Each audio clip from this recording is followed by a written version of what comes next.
अस्सलामु अलैकुम सामीईन, इससे पहले की वीडियो में हमने आपको बताया था कि हज़रत यूसुफ अलैहिस्सलाम ने अपने भाइयों से ये कहा था कि अगर तुम्हें अब अनाज चाहिए होगा तो अपने साथ अपने छोटे भाई बिन्यामीन को लेकर के आना।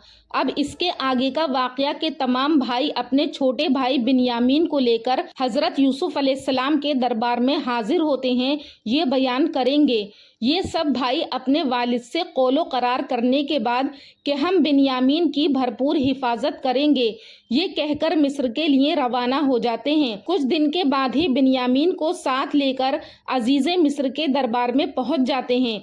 जब दरबार में पहुंचते हैं तो हज़रत यूसुफ अलैहिस्सलाम अपने भाइयों को पहचान जाते हैं, लेकिन भाई यूसुफ अलैहिस्सलाम को नहीं पहचानते हैं, क्योंकि उनके वहमो गुमान में भी नहीं था कि मिस्र का बादशाह यूसुफ हो सकता है। फिर इसके बाद हज़रत यूसुफ अलैहिस्सलाम ने दो भाइयों को एक कमरे में ठहराया। इस तरह बिन्यामीन तन्हा रह गए तो उन्हें अलग कमरे में रखा और फिर बिन्यामीन के पास गए और तन्हाई में जाकर उन्हें बता दिया कि वो उनके हकीकी भाई यूसुफ हैं। रिवायात में आता है कि ये बात सुनकर और हज़रत यूसुफ को देखकर बिन्यामीन बेहोश हो गए। जब बिन्यामीन होश में आए तो हज़रत यूसुफ अलैहिस्सलाम ने कहा कि अब तुम्हें अपने भाइयों से डरने की जरूरत नहीं है। मैं जानता हूँ कि ये तुम्हारे साथ कैसा सुलूक करते हैं, लेकिन अभी तुम ये सब बातें किसी को मत बताना।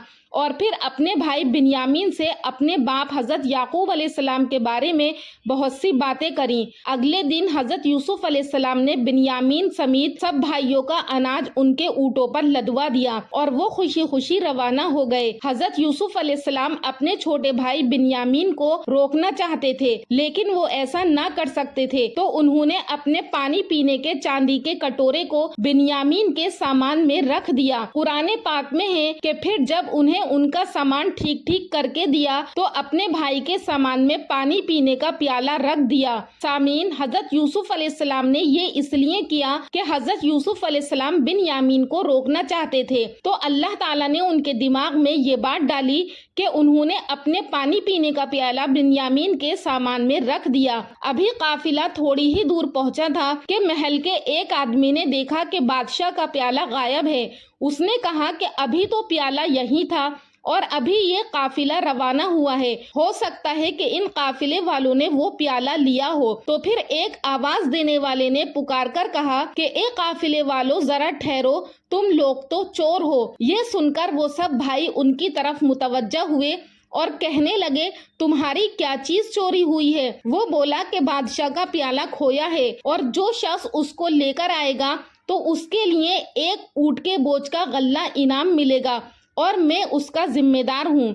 वो कहने लगे कि अल्लाह की कसम, तुमको मालूम है कि हम इस मुल्क में इसलिए नहीं आए कि खराबी करें और ना हम चोर हैं। उन्होंने कहा कि अच्छा, अगर तुम्हारे सामान में वो प्याला मिल गया तो फिर इसकी क्या सजा होगी? तो भाइयों ने जवाब दिया कि याकूब की शरीयत में इसकी सजा यही है कि चोर को उस शख्स के सुपुर्द कर दिया जाता है। सबको माँ सामान हज़रत यूसुफ अलैहिस्सलाम की खिदमत में पेश किया गया। वहाँ सब भाइयों के सामान की तलाशी हुई और आखिर में बिन्यामीन के सामान की तलाशी के दौरान वो प्याला उनके सामान से निकल आया। जुर्म साबित होने पर बिन्यामीन को जाने की इजाजत नहीं मिली। ये सूरत हाल इन भाइयों के लिए निहायत हैरान और परेशान कुन थी। इन्होंने कहा कि अगर इसने चोरी की है तो कोई ताज्जुब की बात नहीं, क्योंकि इसका भाई जो था वो भी पहले चोरी कर चुका है। भाइयों को फिक्र थी कि वालिद को क्या जवाब देंगे। उन्होंने हज़रत यूसुफ अलैहिस्सलाम से दरख्वास्त की,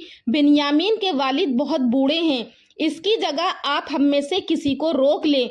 हज़रत यूसुफ अलैहिस्सलाम ने फरमाया, ये मुमकिन नहीं, जिसके सामान से माल बरामद हुआ है वही सजा का मुस्तहिक है। भाई बड़े मायूस हुए और आपस में बैठकर मशवरा करने लगे। सबसे बड़े भाई ने कहा कि क्या तुम्हें याद नहीं कि अपने वालिद से बिन्यामीन को वापस लाने का पुख्ता इरादा किया था कि हम सब इससे पहले यूसुफ के मामले में भी कोताही कर चुके हैं, तो जब तक वालिद साहब मुझे हुक्म न दे तो मैं इस जगह से हिलने का नहीं हूँ। सूरह यूसुफ आयत नंबर 80। ये बड़ा भाई यहूदा था। बाकी 9 भाई मिस्र से रवाना हुए और कनान पहुंचकर वालिद को सारी सूरत हाल से आगाह किया। साथ ही अपनी सफाई बयान करते हुए गोया हुए कि अगर आपको हमारी बातों का यकीन नहीं तो आप इस बस्ती के लोगों से पूछ लें जहां हम मुकीम थे। تو حضرت یعقوب علیہ السلام نے فرمایا میں تو اپنی پریشانی اور رنج و غم کی فریاد اپنے اللہ ہی سے کر رہا ہوں، مجھے اللہ کی طرف سے وہ باتیں معلوم ہیں جو تم نہیں جانتے۔ میرے بیٹو تم جاؤ اور یوسف اور اس کے بھائی کو پوری طرح تلاش کرو اور اللہ کی رحمت سے مایوس مت ہو، بے شک اللہ کی رحمت سے نا امید وہی ہوتے ہیں جو کافر ہیں۔ سورہ یوسف آیت نمبر 86 اور 87۔ سامعین، حضرت یعقوب علیہ السلام کا صبر دیکھیے کہ انہوں نے اپنے بیٹوں سے کچھ نہیں کہا بلکہ اپنا معاملہ اللہ تعالیٰ کے سپرد کر دیا۔ تو اس سے ہمیں بھی یہ سبق لینا چاہیے کہ جب ہمارے اوپر کوئی پریشانی آئے تو ہم اس پر صبر کریں۔ انشاءاللہ اس کے آگے کا واقعہ لے کر حاضر ہوں گی اگلی ویڈیو میں، تب تک کے لیے اللہ حافظ۔